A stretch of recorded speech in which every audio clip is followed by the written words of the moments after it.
Hello everyone, आज हम बात करेंगे उपसर्ग के बारे में, जो कि हिंदी व्याकरण का एक टॉपिक है। हिंदी व्याकरण के आपको बहुत सारे टॉपिक मिल जाएंगे, वीडियोस में जाके देख सकते हो।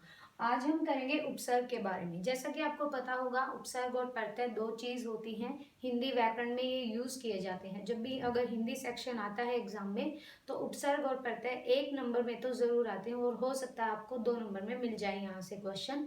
आज हम उपसर्ग के बारे में पढ़ेंगे सिर्फ, इसके बाद हम प्रत्यय करेंगे। छोटा सा वीडियो होगा और इम्पोर्टेंट वीडियो होगा। उपसर्ग जो कि हिंदी व्याकरण का एक टॉपिक है, इसके बारे में अगर बात की जाए तो सबसे पहले परिभाषा की बात करते हैं। उपसर्ग किसे कहा जाता है? तो देखिए, जो शब्दांश किसी शब्द के पहले लगकर उसके अर्थ में विशेषता ला दे, उसे उपसर्ग कहते हैं। जैसा कि अगर आपने पढ़ा भी होगा तो आप सबको पता होगा कि उपसर्ग क्या होता है। हमेशा किसी भी शब्द के शुरुआत में लगता है। जैसे कोई शब्द होगा, उसके शुरुआत में एक अक्षर या 2 अक्षर का हो सकता है उपसर्ग, वहां पर आपको लगा मिले। और उससे क्या होता है, वैसे अगर सिंगल उपसर्ग आ जाए तो उसकी कोई वैल्यू नहीं होती। मतलब अगर उपसर्ग का ही यूज किया जाए तो वो कोई अपना महत्व नहीं रखता, लेकिन शब्द के शुरू में लगकर ये एक अर्थ बदल देता है। पूरे शब्द का एक अर्थ में विशेषता ला देता है। हिंदी में संस्कृत, हिंदी, उर्दू भाषा के उपसर्गों का प्रयोग होता है। जैसा कि हमें पता है कि हमारी जो भाषा है हिंदी, उसमें कुछ तत्सम शब्द हैं जो कि संस्कृत भाषा से लिए गए हैं, कुछ तद्भव शब्द हैं जो कि हमारे आज के प्रचलन के हैं, जो कि हिंदी में उपयुक्त होते हैं, और कुछ उर्दू और फारसी के भी शब्द हैं, कुछ अंग्रेजी के शब्द हैं। तो ऐसे ही जो हिंदी में संस्कृत, हिंदी, उर्दू और उर्दू भाषा के उपसर्गों का प्रयोग किया जाता है। संस्कृत के उपसर्ग की अगर मैं बात करूं तो ये कुछ संस्कृत के उपसर्ग होते हैं जो हमारे एग्जाम पॉइंट ऑफ व्यू के लिए इंपॉर्टेंट है। मैंने यहाँ पर सारे लिख दिए हैं: संस्कृत के उपसर्ग, हिंदी के उपसर्ग और उर्दू के उपसर्ग। संस्कृत के उपसर्ग देखिए, मैंने यहाँ पे लिखा, ये एक सिंगल शब्द है, सिंगल एक वर्ड है, ये अकेला शब्द है, ये एक उपसर्ग है। अगर आ का मीनिंग पूछा जाए आपसे, हम पहचान लेते हैं शब्दों में कि उपसर्ग, ये उपसर्ग लगा हुआ है। जैसे अगर निराचार और दुराचार, तो हम वहां से पता लगा लेते हैं कि निर यहाँ पे उपसर्ग है, या दुराचार में दु वहां पे उपसर्ग है। लेकिन हमें इनका एग्जैक्ट मीनिंग अगर नहीं पता होता तो हमें थोड़ा सा प्रॉब्लम होता है। जैसे अ का मीनिंग होता है अभाव या नहीं, और फिर विपरीत या नहीं।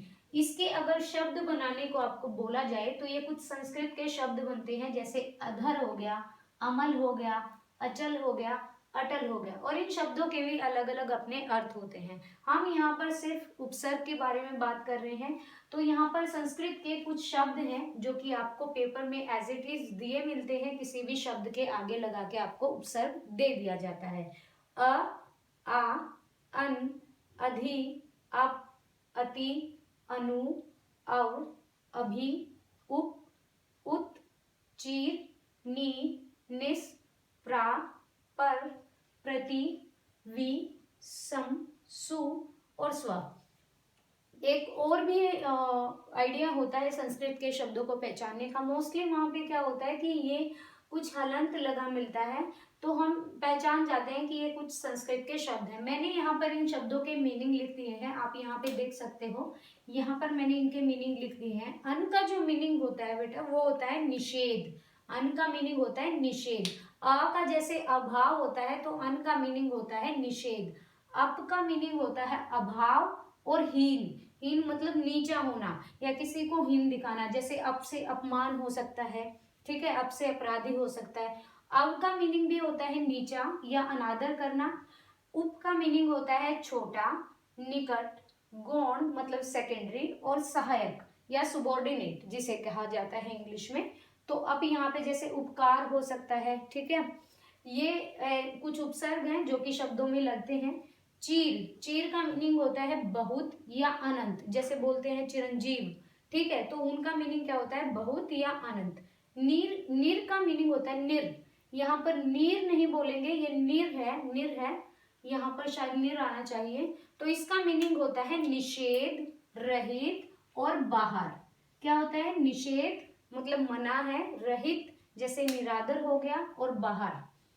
परा, परा का मीनिंग होता है उल्टा होना, नाश होना, पराधीन होना, पराक्रम होना, अत्याधिक, अत्यधिक की मात्रा में अगर वर्ड यूज किया जाता है तो परा उपसर्ग वहां पे आपको लगा मिलेगा शब्द के आगे। प्र का मीनिंग होता है अधिक या ऊपर।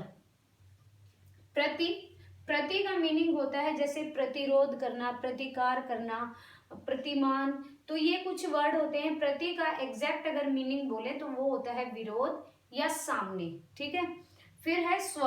स्व का मीनिंग होता है अपना, जैसे स्वाधीन हो गया, स्वागतम हो गया, स्वीकार हो गया।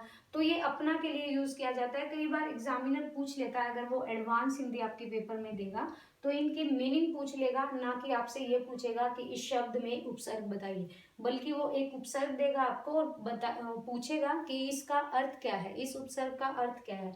4 ऑप्शन मिलेंगे तो आप ये अर्थ भी ध्यान रखिएगा। सु का मीनिंग होता है अच्छा या सुंदर, जैसे सुस्वागतम या सुंदर हो गया, सुकमल हो गया। ऐसे बहुत सारे वर्ड होते हैं हिंदी में जो कि उपसर्ग लगा के बनाए जाते हैं। फिर बात करते हैं हिंदी के उपसर्गों की। हिंदी के उपसर्ग में अध मतलब आधा, उ अभाव, उनका मीनिंग है एक या कम। ये हमेशा संख्यावाची के लिए उपयोग होता है, जैसे 49 हो गया, 19 हो गया, ये एक या कम। ओ में 2 मात्रा है तो इसका मीनिंग होता है निषेध, मना या मनाही। फिर है हीनता। कु का मीनिंग होता है हीन या फिर बुरा, जैसे कुपुत्र होते हैं, कुमाता होती है, या फिर कैसे हम, जैसे दु में दुराचार है तो क्या और दु, इन दोनों का मीनिंग होता है बुरा होना या हीन होना। फिर है बीन। बिन का मीनिंग होता है निषेध। भर मतलब पूरा, जैसे भरपेट, भरपूर। ये कुछ वर्ड, ये कुछ शब्द होते हैं, उपसर्ग होते हैं। पर का मीनिंग होता है दूसरा या बाद का, जैसे हमने यहाँ पर पढ़ा था परा, ठीक है। यहाँ पर संस्कृत का उपसर्ग था परा। परा का मीनिंग उल्टा, नाश, अत्यधिक। और यहाँ पे पर है हिंदी का तो इसका मीनिंग होता है दूसरा या फिर बाद का।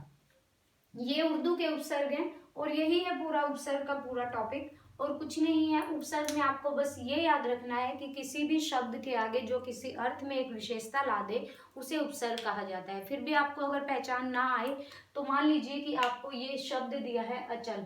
अब यहाँ पर अगर मैं इसका उपसर्ग निकालूं तो यहाँ पर इसका उपसर्ग होगा अ जमा चल।